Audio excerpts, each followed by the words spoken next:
রাজধানীর অন্যতম বিনোদন কেন্দ্র জাতীয় চিড়িয়াখানায় সকাল থেকেই আসতে শুরু করে দর্শনার্থীরা। বেলা বাড়ার সাথে সাথে তা পরিণত হয় জনসমুদ্রে। ঢাকা ও তার আশেপাশের এলাকার মানুষের পদচারণায় মুখরিত হয়ে ওঠে চারপাশ। জাতীয় চিড়িয়াখানার সামনের সড়কের চিত্র এটি। ঘুরতে আসা মানুষের দীর্ঘ সারিতে চাপ সামলাতে হিমশিম খেতে হচ্ছে নিরাপত্তা কর্মীদের। চিড়িয়াখানার ভেতরের চিত্রও একই রকম। রাজধানীতে বিভিন্ন ধরনের বিনোদন কেন্দ্র থাকলেও শিশুদের বেশি পছন্দ চিড়িয়াখানা। বিভিন্ন পশু পাখির সান্নিধ্য পেতে অভিভাবকদের হাত ধরে ছুটে আসে তারা।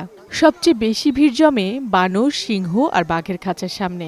বানর দেখছি লাফালাফি করতেছে, তা সিংহ দেখবো আর হরিণ, জিরাফ, পাখি দেখছি, রয়্যাল বেঙ্গল টাইগার দেখছি, দেন এখানে বানর দেখলাম।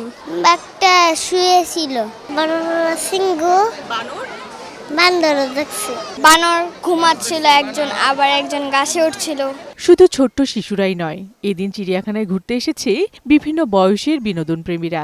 ঈদের ছুটিতে পরিবারের সাথে সময় কাটানোতেই তাদের ভালো লাগা। এমনি সময় তেমন আসা হয় না, এই এখন বন্ধের সময়, এজন্য আজকে আসা হয়েছে। ফ্যামিলি সহ সবাই চলে আসলাম এখানে। চিড়িয়াখানাতে বাচ্চা একটু পশু পাখি পছন্দ করে, যার কারণে আসা আর কি। অতিরিক্ত মানুষের ভিড়ে স্বাচ্ছন্দ্যে ঘুরতে পারছে না অনেকেই। রাজধানীতে বিনোদন কেন্দ্র বাড়ানোর দরকার বলেও দাবি তাদের। বিউটি সমাদ্দার, বৈশাখী সংবাদ, ঢাকা।